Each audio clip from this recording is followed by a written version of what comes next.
బులెటిన్లో breaking news చూస్తున్నాం. భారత రెజ్లర్ వినేష్ ఫోగాట్ సంచలన నిర్ణయం తీసుకున్నారు. రెజ్లింగ్ కు రిటైర్మెంట్ ప్రకటిస్తున్నట్లుగా ట్వీట్ చేశారు ఆమె. రెజ్లింగ్ నాపై గెలిచింది, నేను ఓడిపోయాను, నా ధైర్యం ఓడిపోయింది అంటూ భావోద్వేగానికి గురయ్యారు. నాకింకా బలం లేదు, గుడ్ బై రెజ్లింగ్ అంటూ ఎమోషనల్ పోస్ట్ చేశారు.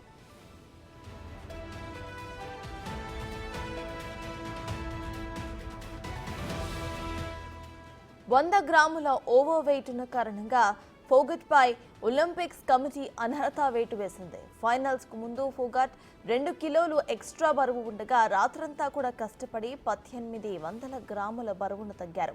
దీంతో డీహైడ్రేషన్ కు గురైన ఫోగట్ ను హాస్పిటల్ కు తరలించారు. అయితే రెజ్లింగ్ ఆటగాళ్లు బౌట్ సమయంలో తమ బరువును నియంత్రణలో ఉంచుకోవాలి. ఆటకు ముందు రోజు వినేష్ 2 కిలోలు ఎక్కువ బరువు ఉంది. దీంతో జాగింగ్, సైక్లింగ్, స్కిప్పింగ్ వంటి వర్కౌట్స్ చేశారు.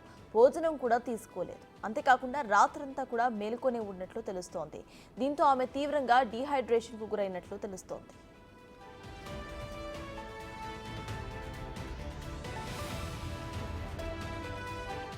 వినేష్ ఫోగట్ కు దేశవ్యాప్తంగా కూడా పలువురు ప్రముఖులు, క్రీడాకారులు మద్దతుగా నిలుస్తున్నారు. ఆమె క్రీడా స్ఫూర్తిని మెచ్చుకుంటూ సోషల్ మీడియాలో పోస్టులు పెడుతున్నారు. టాలీవుడ్ సూపర్ స్టార్ మహేష్ బాబు వినేష్ ఫోగట్ నిజమైన ఛాంపియన్ అని కొనియాడారు. ఇక కష్ట సమయంలో ప్రయత్నం ఎంతో మందికి స్ఫూర్తినిచ్చిందని అన్నారు. 140 కోట్ల మంది భారతీయుల హృదయాలను గెలుచుకున్నారని ట్వీట్ చేశారు.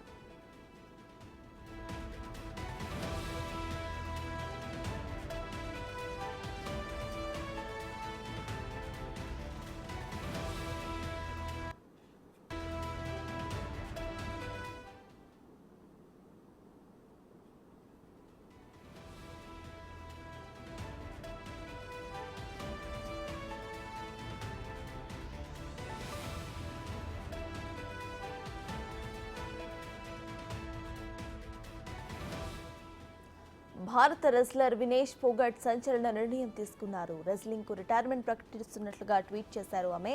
రెజ్లింగ్ నాపై గెలిచింది, నేను ఓడిపోయాను, నా ధైర్యం ఓడిపోయింది అంటూ భావోద్వేగానికి గురయ్యారు. నాకింకా బలం లేదు, గుడ్ బై రెజ్లింగ్ అంటూ ఎమోషనల్ పోస్ట్ పెట్టారు.